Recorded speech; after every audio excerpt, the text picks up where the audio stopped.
حسن يا حمزة حلك نوهايو حسن يا حمزة حلك نوهايو حريا عيدن بان عاو حارحاري حريا عيدن بان حارحاري نابا waxaan oo dhalinyaro ay kormeeraysan ayaan rabaa ciidan qoraba warada ma garatay Soomaali heshiis dunida heshiis aragayna insha Allah taala Razara hambaliya boqolkiiba boqol aan taagayna waxaan leeyahay Razara soo dhaw shaqaday baa ku sugaysa umadana oo cadaalad fal si oo yaani ikola qof walbana u safgareen adoon dhinacay wax fiirin kor farxad iyo qiiraad dareemana insha Allah farxadda caaw dareemana mid ay nooga dhawalaan nooga dhigo ra'iisul wasaare madaxweyne isgarabsanaada ku dalka nabad nooga dhila Soomaali heshiis dunida heshiis la Soomaali israac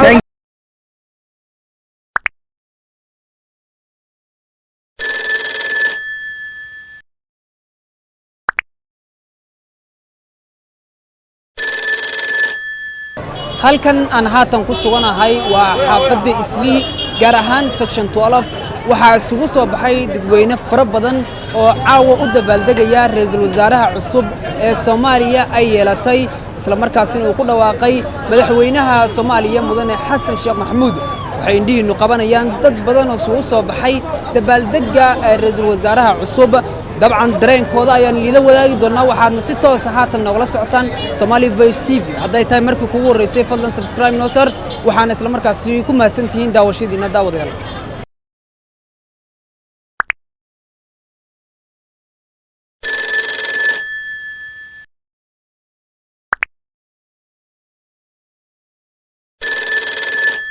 adigoo ku bilaabaya magacaaga waa sida dareenkaaga maadaama caawa aad u soo baxday dabaaldegga ra'iisul wasaaraha cusub waa ku maasantahay wareysiga ay qaadaysa aad ugu faraxsanahay inaan ka soo qayb gala caawa waxa waaye ra'iisul wasaaraha Xamse Cabdi Barre hambali ayaa leeyahay mar koowaad waa ra'iisul wasaarihii ummadda Soomaaliyeed waxaana aad ugu mahad celinayaa madaxweyne Xasan Sheekh Maxamuud oo asigana yani in muddo laga sugayo inuu soo magacaabo ra'iisul wasaare cusub waan ku faraxsanahay kulli shacabkan arkaysaan oo dhan waa shacabka Soomaalida ee ku nool Nairobi Islii qaasatan Nairobi waxayna caaw aad ugu dabaaldegayaan yani soo dhaweynta ra'iisul wasaaraha cusub ee uu magacaabo madaxweyne Xasan Sheekh Maxamuud aad ay u maasantahay mudane adigoo ku bilaabaya magacaaga dabcan waxa uu soo baxday hambaliyada iyo waliba dabaaldegga ra'iisul wasaaraha cusub ee Soomaaliya loo doortay adigu sidee macnaha arintani aad ka dhihileed maxaa se hambaliyo u diraysaa wallahi dhamaan Soomaalida u soo banaan baxday hambaliyada waa u hambaliyeenaya thank you so much iyo ra'iisul wasaaraheena kulli magaceygana waxa la dhahaa Najmo walaalo waa ka samarka hambaliya dhahaya ra'iisul wasaaraheena kuni ko jar ogaadeen yahan walaato ku soo dhawo Somali Voice TV adigoo magacaaga ku bilaabaya ra'iisul wasaaraha la doortay dabcan u soo baxday in uu dabaaldegto hambaliyo nooceed hawada u marinaysaa wallahi shucuurteena aad bay u kacsan tahay lama soo koobi karo dadku dabaaldegaya aad weeyaan aad baan u faraxsanahay حتى ما يعينا قبل وايل ما عبد السلام واي ما شاء الله maxaa ugu baaqaysaa marka ra'iisul wasaaraha cusub inuu waxaan leenahay hambalyo iyo inuu shaqadiisa mid wacan ay noqoto oo dadkii ku farxaan dalkii ay ku farxaan insha Allah aad ma santaa ku soo dhawo Somali Voice TV adigoo ku bilaabaya magacaaga dabcan waxa u soo baxday dabaaldegga ra'iisul wasaaraha cusub ee la doortay haddaba waa sida dareenkaaga Assalaamu calaykum magacayga Cabdullaahi Maxamuud dareenkayga wallahi lama soo koobi karo aad u kacsan yahay maadaama oo muddo dheer aan xilkan sugay ra'iisul wasaaraha in la magacaabis ra'iisul wasaaraha cusub hambaliyo noocay hawada u marinaysaa ra'iisul wasaaraha hambaliya boqolkiiba boqol aan taagayna waxaan leeyahay ra'iisul wasaare soo dhaw shaqaday baa ku sugaysa umadana oo cadaalad fal si oo yaani ikola qof walbana u safgareen adoon dhinacay wax fiirin aad ma santaa magacaaga ku soo dhawo Somali Voice TV waa sidee dareenkaaga maadaama u soo baxday dabaaldegga ra'iisul wasaaraha cusub ee Soomaaliya marka hore assalaamu calaykum waraxmatullaahi wabarakaatuh magacaygu waa Faatuma Axmed Cabdiraxmaan aad iyo aad ayaan ugu faraxsanahay xamaasada weyn oo maanta u soo baxay oo loo dhiibay Dr. Xamza Cabdi aad ugu faraxsanahay mana soo koobi karo farxadeeda Xamza maxaa u rajeynaysaa insha Allah inuu dalka wax u qabto inuu qabto waliba aad iyo aad insha Allah guul u rajeynayaa inuu dalka uu ku dhaqo diinta iyo maxay sida cadaalad ah waana rajeynaynaa dhamaanteen inuu saa sameyn doono insha Allah guul baan leeyahay adeer Xamza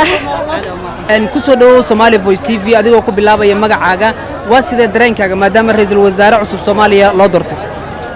maxay barakaatu magacayga waa Sacdiye Cumar Maxamed oo ku faraxsanahay maadaama ra'iisul wasaare cusub loo doortay in badanna waa sugeynay waxaan rajaynayaa si xashiisina isgarabsadaan ee wax weyn dalka Soomaaliya ka bedela insha Allah raaligayna waa midaas Soomaaliya heshiisa dunida heshiisa aragayna insha Allah tacaala aad u maasantay oo ku bilaabaya magacaaga waa sidee dareenkaaga maadaama ra'iisul wasaare cusub loo doortay Soomaaliya bismillaahir rahmaanir rahiim magacayga daa ku bilaabo Mar Cumar Maxamed والله درينكي ما لا سو كوي كره فرحتي قيرا دريمنا ان شاء الله فرحتي عاود دريمنا مid ee nooga dhaweela nooga dhigo ra'iisul wasaare madaxweyne isgarab salaada ku dalka nabad nooga dhila Soomaaliya heshiisa dunida heshiisa Soomaaliya israac thank you so much waa sida dareenkaaga waad arkaysaa ilaa maqribkii intii waqtigii lagu dhawaaqay ra'iisul wasaaraha ilaa xilliga waan socdaa waad arkaysaan dhaanto cusub baan u samaynaynaa dhaantooyin cusub baan u samaynaynaa xamar baan u soconaa xaafado cusub baan rabnaa inaan jeexano xasan iyo xamsa xilka noo hayo حسن يا حمزة حلك نوهايو حريا عيدن بان عاو حاري حريا عيدن بان حاري نابا waxaan oo dhalinyaro ay kormeeraysan ayaan rabaa inaan ciidan qoraba warada ma garatay dabcan aad baan u faraxsanahay waxaan leeyahay hambaliyo prime ministerka waxaan leeyahay cusub ee la doortay Xamsa Barre waxaan leeyahay hambaliyo xamar waan kugu imanaynaa waa sidee dareenkaaga maadaama caawa ra'iisul wasaare cusub lagu dhawaaqay oo Soomaaliya ay yeelatay ما شاء الله مقعيقو وحاواي مهدي عبد الله فرحدنا عاول مسوكي وكرا بقولك بقول آدي آد بنو فرحصناي رئيس الوزراء وحال لنا كي دتك يدلك الدنيا أفعال الله كدقان لنا سوماليا شيء الدنيا ليه شيء نقول كي وحي الله نقدي آمين وما سنتعك